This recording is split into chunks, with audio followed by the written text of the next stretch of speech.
Hello ladies and gents, welcome back to a brand new video. Today's video is going to be a shoot for Jules Whale. She is an NLP life coach. We're going to be doing some storytelling based videos and also showcasing her space. So we have Richard on the behind the scenes camera today.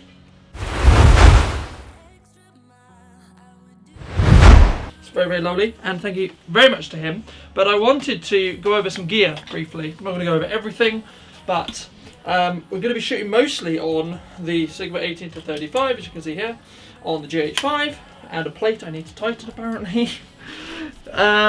Also, for audio, we're going to be using the Rode Link set here, and then a backup audio will be on the Rode VideoMic Pro, alongside two Nikon bodies, which we'll probably only use one of, but I always carry three because you always want a backup in case your first camera dies, then your second camera dies, and then you've still got one.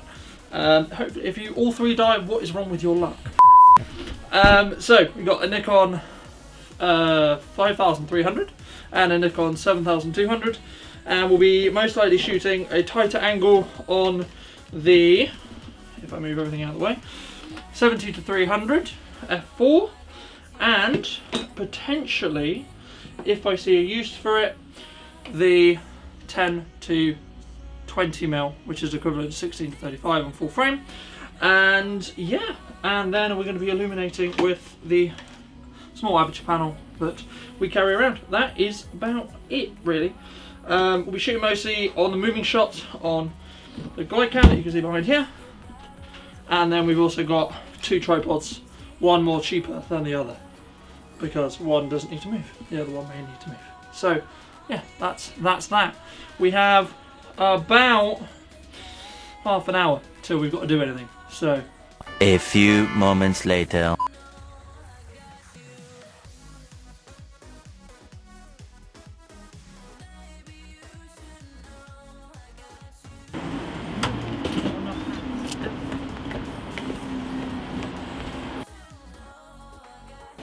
half the cupboard.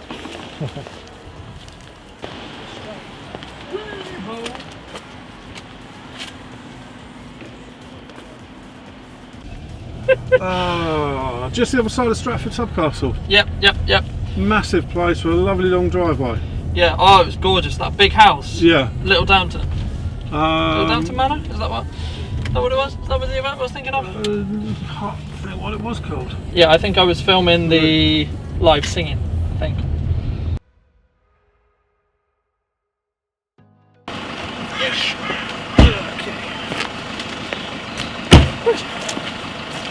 Let's get this all out again.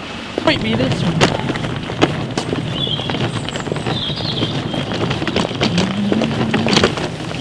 Fabulous. Stay. Right.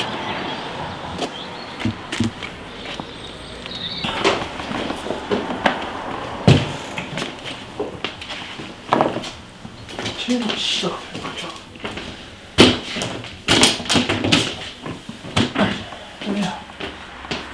Yeah, did you want to start with the talk a bit? Or the... I don't mind what we start. It's up to you. I don't mind what we start with.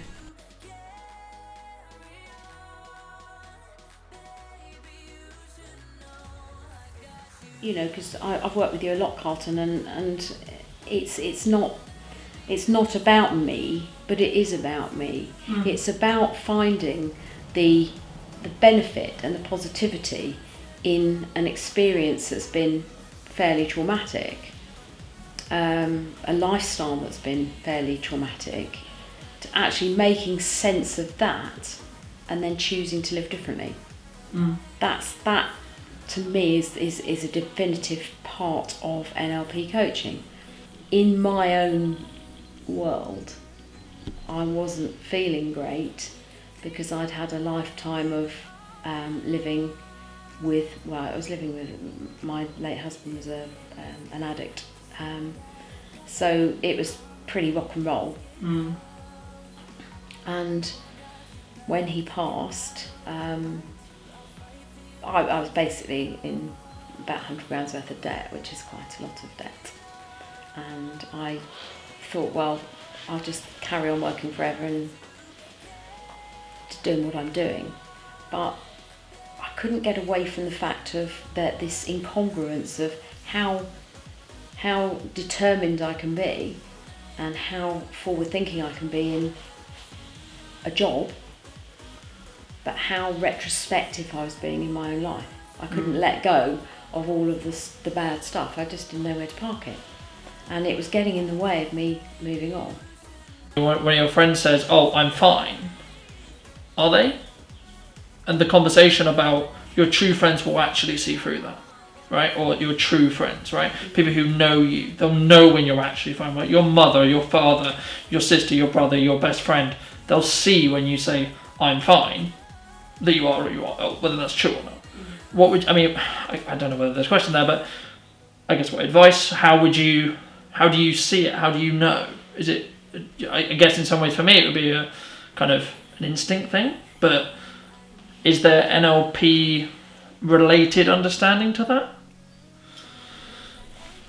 Yes, NLP is based on a communication model. So we say that the meaning of communication is the response you get. Now, if you think about that for a moment, when you're communicating to a certain bunch of people, aka the outside world, the response you're getting is that everything's okay, which then reinforces the belief that you're communicating in a way that is effective for you. Like I said to you before, keeping people at arm's length when you're feeling raw. But the thing that's going to sell is emotion, right? People connect with people connect with emotion, people connect with shit. I can relate to that. Maybe they haven't had your situation.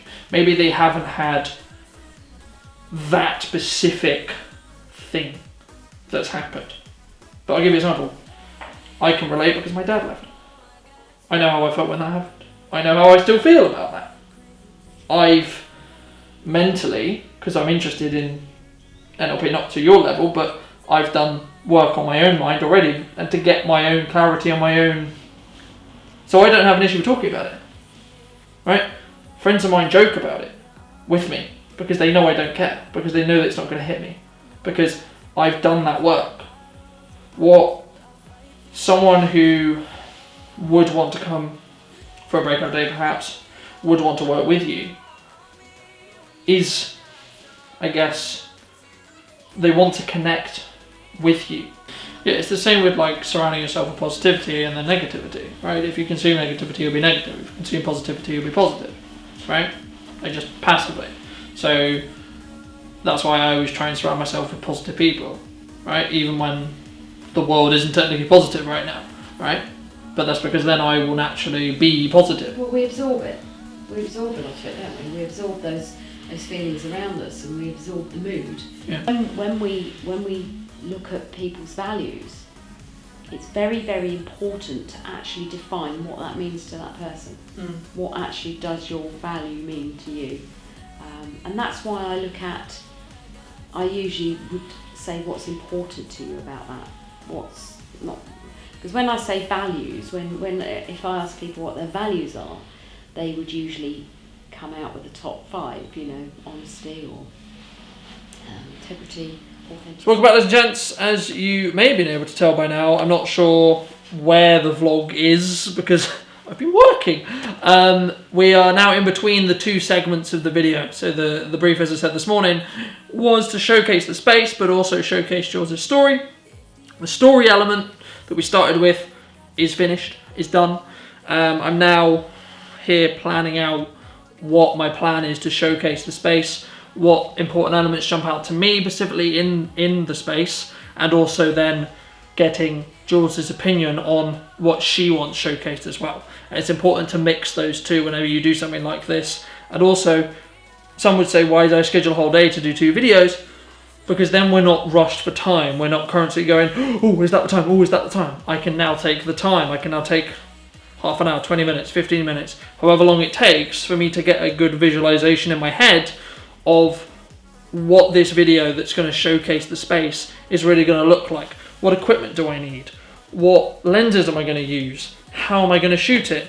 Also, a little bit of a worry, how much battery power am I going to use? How can I use that more effectively? Because I have used more than I initially planned. So how am I going to use this limitation specifically as for me to still be able to get the job done? So what I'm doing now is I'm planning a shot list so that I can not waste time when I have camera battery and when things are ready to be able to then showcase the space and get it done in the most effective use of time as well. So yeah, we'll show that process. A few moments later. Oops, I clicked the wrong button. So what are you setting up for here then? So this, what I've just pressed go and hopefully we'll have enough battery to do, is a time-lapse of the clouds. Now, as we look at the sky today, there isn't much cloud movement. So we're going to have to be a little bit more on the creative side when creating a time-lapse like this, because what you want is some level of movement. So the first initial idea, and the one I'm shooting right now, is hopefully with some cloud movement to just establish where we are. Another option, which I can show you whilst this one is running, is going to be going either over here and shooting a lot wider, but we will ask Jules to move her car then, because if Rich turns around, we can see her car's slap bang in the way. To the sign, which is the main point of attention here. And or maybe getting this road in, but again, it's going to be difficult to showcase the space plus give the context that we're looking for here, because this is going to be the opening shot to the showcase video, specifically to showcase where we are. So what I might end up doing is doing the time lapse that's currently running and then doing another one down here when Jules has moved her car to show where we are in respect to here, because what we can have as well is some traffic coming past like this that will hopefully look. So I'm going to try and drag my shutter a little bit. So that's the plan. We'll see if it actually happens in reality. That's got about 8 minutes on that. In the meantime, I'm going to run inside and ask Jules nicely if she can move her car. A few moments later. So whilst Jules' other half is going to move their lovely car, I'm going to try and set up this in the right place to capture everything I want, which at this moment I don't know. Yeah, that I like actually. Now, this is of course a little bit lower than I would want, but that's part of what we want, because what we're trying to achieve is what's known as a hero shot. So basically, we tried to make the house seem bigger than it is by shooting on a wide-angled lens and bringing the camera and the lens down. And hopefully, could you go a little bit further up, just beyond the white car for me? Thank you. And yeah, hopefully we'll get some traffic to show that we're on a road. And I imagine quite a lot of Jules's clients will probably drive here as well. So it kind of adds that same level of the passage of the client, or that we're trying to tell the story of the client here as, you know, they come to see Jules. So that's the goal, that's the plan. You may be wondering, why am I carrying another camera? Because this camera's about to die, is the answer. The question then comes, why am I doing it on this camera and not this camera? This camera sensor needs cleaned. This one's doesn't. So it makes my life easier if I can shoot it on this one instead of shooting on this one. Settings wise, shooting at 1/3 of a second because we want cloud movement. So we're trying to follow the same rule of filmmaking where you half the speed of your shutter to the amount of seconds that you're filming. So if it would be 24, 1/5 of a second or 1/50th of a second, you'd actually technically do 1/48th, but that's impossible on a camera because they don't do that. So you do as close as you can, and we're going to take 240 images because we want 10 seconds or so of time lapse at 24 frames per second. A few moments later. Small paths. Small paths. So what I'm looking for is, do I have enough coverage? Or do I need to reshoot it, is the question. It's not too bad. I'm just trying to... So that jump is... So we started it there. That is about 200 frames. We've got about just under 2 seconds. Unfortunately, I need about 5 at minimum. So, looks like we're going again. I knew the second she came out, I was like, and we're gonna have to abandon this one, I think. Same settings once again. And hopefully we won't have a pushchair this time. Last time I did this was in for a psychotherapist in Winterslow. She went around a triangle 5 times. The vlog's clarity, what we're trying to do here is establish the fact that the client would drive to Jules's house specifically, and we're trying to just park that idea in their head before we show them the space, so that in most cases I imagine most people would drive to Jules over walking, but it's not against walking. It's just more convenient for most people to drive. So that's what we're trying to showcase here on a quite squint hill. Here comes our car. Following it round. Pulls in nicely, slowing down the motion. Fabulous. Just gonna watch that last take back before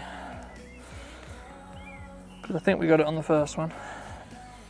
So something I like to do whenever I'm on a shoot like this is always quickly review one of the key shots. This is a key shot, so I want to make sure if we need to do another take that I can do another take when it's not inconvenient, because what I don't want to happen is us have to redo it at the end of the day because of lighting, but also because of just sheer being a pain. I try not to be a pain, but that is perfect. Fab, all good. Thank you ever so much. So a simple tip for those people who find it difficult to stabilize their footage when they're shooting handheld.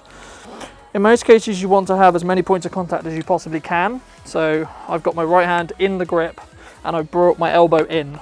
So I'm not holding like this because that will induce a little shake going everywhere. What I'm doing is I'm locking my elbow in. Then I'm doing the same with this elbow and cradling the lens. So then what I'm doing, if you look at my motion, I'm moving my body, not my arms.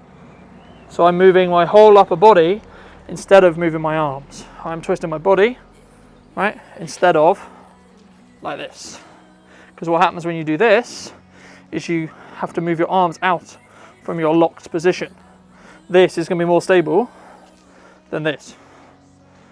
And then adding in body stabilization on GH5, which is very, very good, plus then post stabilization, such as warp stabilizer or Final Cut's version, will then allow you to have what will look like a gimbal-esque shot from a stationary position. The time when you would want to use a gimbal or a Glidecam would be if you're doing a motion like this, where you're moving a lot more, because yes, stabilization is good, but it's not as good as a gimbal, Glidecam, etc., because they're designed to help you balance even more as another point of reference. But even when you're holding a Glidecam, as you'll probably see it later, you still want to lock your arms in. And if you're shooting handheld and you have a top handle, do like this and move like this. So yeah, that's the plan.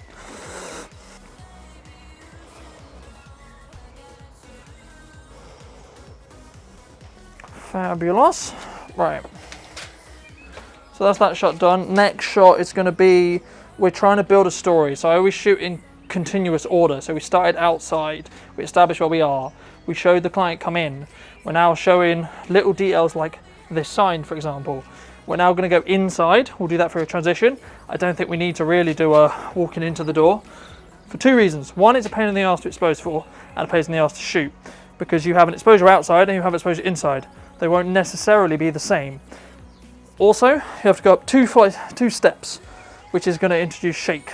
So another option, just have a transition in to go inside. But we currently need to clear out inside because we've currently got camera gear absolutely everywhere. So that's what we're now going to do.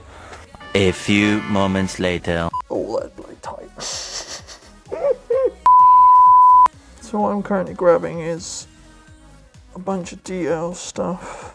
I like to shoot in sequences, so it doesn't necessarily mean I'm going to shoot in the order I plan to edit them together, but close to that, because it makes your life in editing a lot easier.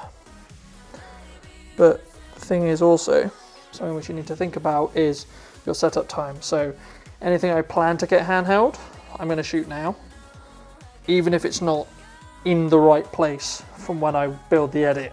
And then after that, if I have to set up on a Glidecam or a tripod or etc., then I will then do all the tripod shots and all the Glidecam shots separately. So if I have a couple of ideas, for example, one of them was a shot like this, and it's just to establish where we are and some of the little assets in and around on the wall, and I'm going to do one of this painting over here as well, just to allow the viewer to get an idea of the space, to get an idea of the little details and the little things which Jules has obviously spent a lot of time caring about and adding in, and you know, it adds to the whole aesthetic of her space as well, and allows people to feel comfortable when they do come to work with her as well. And that's why we wanted to shoot most of the interview stuff down here in this main area where she ends up actually doing a lot of her work as well. And just as we are talking about vlogging, people will ask, well, why didn't you put her here over here? Very simple answer. I looked, when I first was in this morning, I looked what has more depth. Where's the back wall in comparison to where she's going to be, right?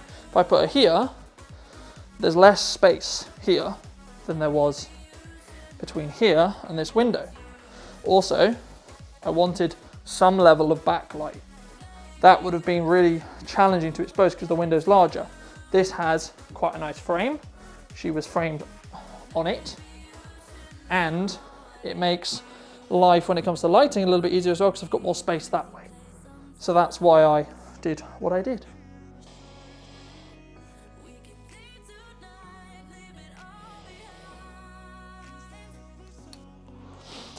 It's good, it's not quite there. That's where I like to review when I can. Problem with that shot was I was moving a little bit to the side when I shouldn't be, from a rotation perspective. It was quite noticeable because I was doing very slight motion like this, which is very hard when you're stood as I am because of where my legs are. But even when you are stood on a set of stairs like this, you'll notice I still put my elbow into my leg to add another point of contact so I can stabilize the shot as best I can. So that's the idea.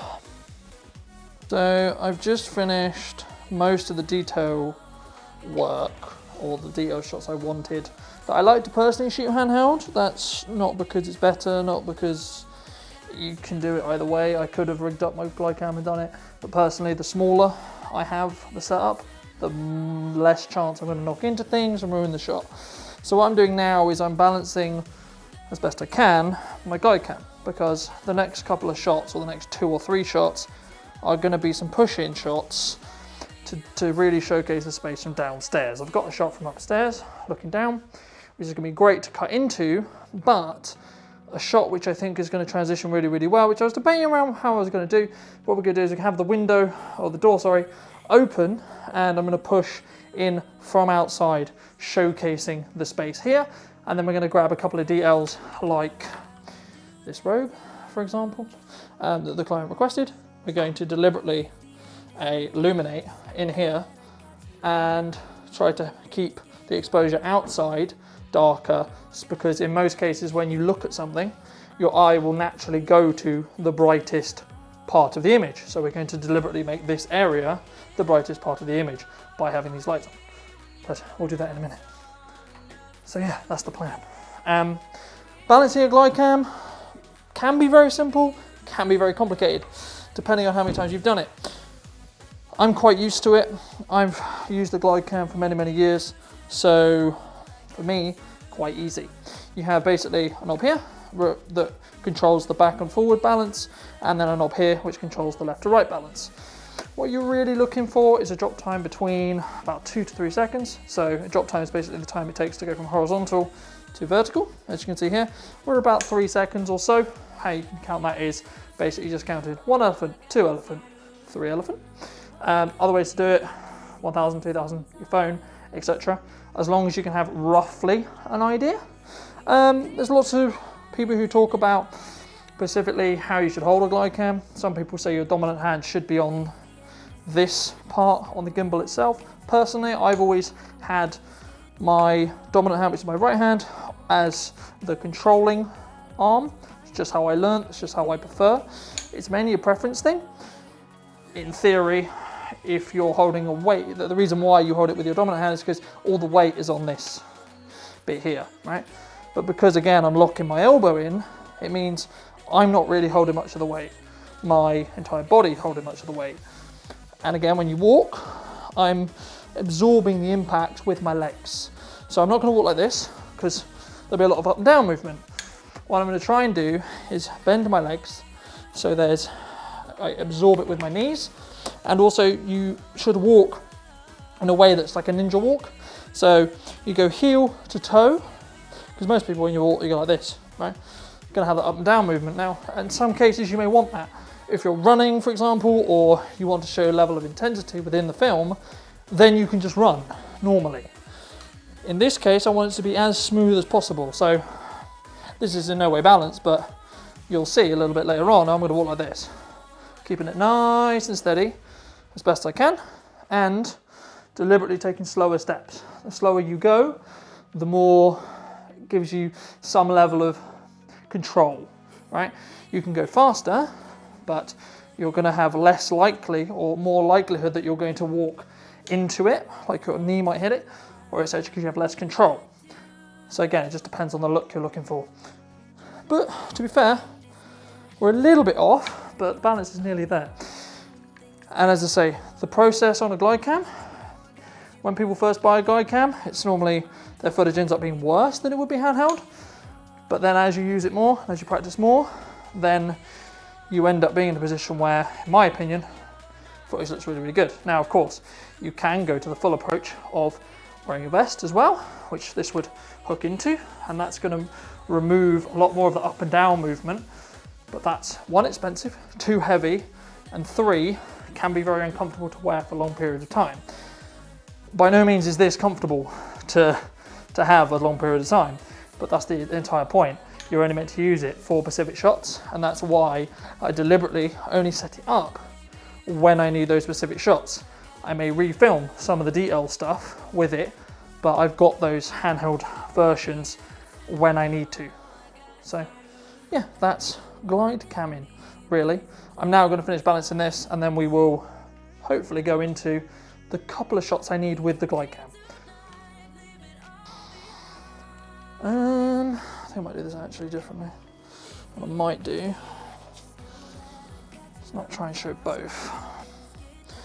Because the problem is I'm not wide enough to get that whole scene.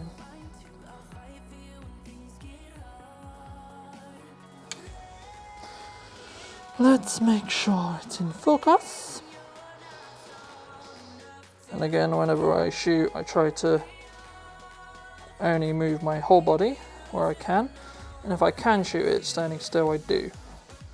Because it will on average be smoother than if I have to actually walk. Of course, depending on the shot, will depend on what you're going for.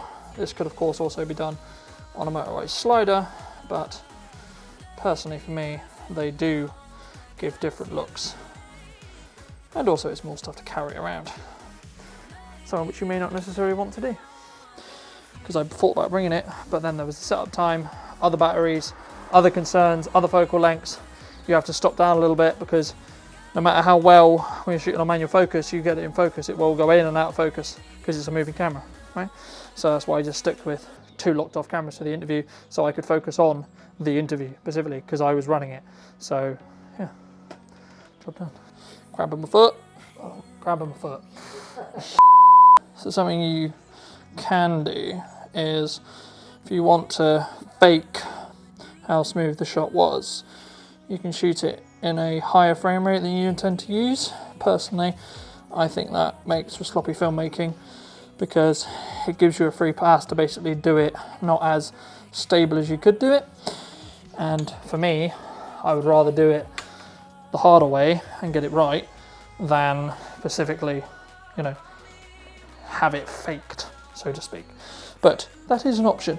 The only time I would use slow motion is if I want, for example, this flame to actually not you know, be emulated in slow motion, or if I've got water, or I've got, you know, someone doing a flip, something I want to emphasize, then I will deliberately film it in slow motion so I can do a speed ramp to allow it to go to normal speed, slow motion in the sky to showcase what they're doing, and then they land in normal speed again. But that's how you should use slow motion, in my opinion, over just using it because it makes nicer footage. Da, da, da. Normally when you film, you try to find some level of depth.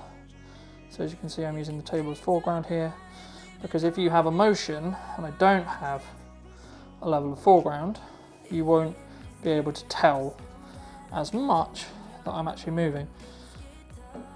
And the problem is when you go so close is you might have something like that where the bottom of your Glidecam hits into the table. This is another reason why if I'm shooting handheld, I wouldn't have that problem, because I'd be like this, there'd be no Glidecam, and I'd be able to just go straight over the table. So another reason why shooting stuff handheld, if you have good stabilization, can be very, very good, because it means you're less likely to knock into things. And if you're in a nightclub, for example, you don't want to walk around with something this big. You want to walk around something with just this big.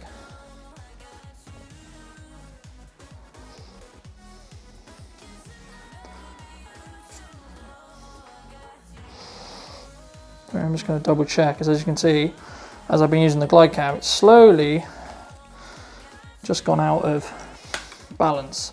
It's something gimbals do, something Glidecams does. Anything that is balanced, you need to always double check your balance before you do a shot, because otherwise you'll have sometimes problems where, for example, it's unbalanced, and that's going to make your footage more shaky than it otherwise would be. So that's another benefit of potentially shooting handheld if you, again, want to emulate the shot. But again, you're being pedantic at that point, because most people are only going to see those micro jitters if they're filmmakers or if they're really looking to see them. The majority of clients don't see them or don't care, to be honest. So yeah, but I'm a perfectionist, so I try to do it where I can, just to, especially when you've got time. If you've got time on a shoot, always go the extra mile and rebalance your gimbal, rebalance your Glidecam, etc. If it's a moment where your Glidecam is slightly off balance but you get the shot, that's better than pissing around and missing the shot or missing shots. But that's more in weddings and event scenarios than something like this. For example, this bathrobe is not going to go anywhere, right? It's not going to go anywhere, or I'm not going to miss the shot if I spend an extra 2 minutes trying to balance my Glidecam so I get the shot. If it was a couple kissing or etc., then I probably would, or I'm more likely to. So then I would just focus on getting the shot, and yeah, maybe it's a little bit shaky here or there, but it's actually more important for them to have the shot of them kissing than it being absolutely perfect, but I miss it. Because then it doesn't matter the shot, because you're not going to use it anyway. It doesn't got anything of interest in it.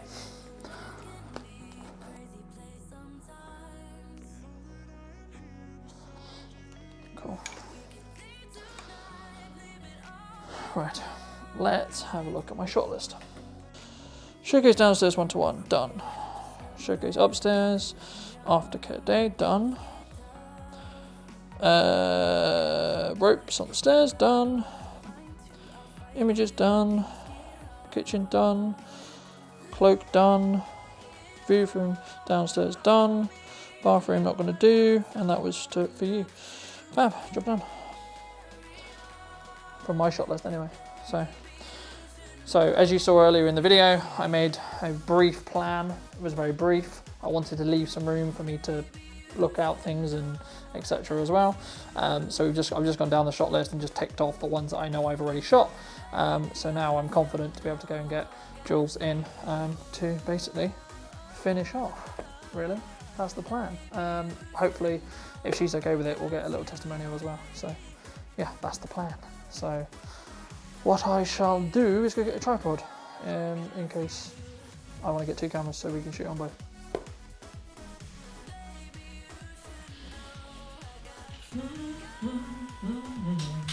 What you need now, if it's okay with you, is just how did you find the day? That's about it. It's just for my my own promotion stuff, and just to go in the vlog as well to let people know kind of what it's like from your side, from the initial conversations that we had coming into the day, but also then what it was actually like, if that makes sense. So how was the day structured, how did you feel it went, etc. Was it what you expected it to be, was it not? I don't know what I expect you to.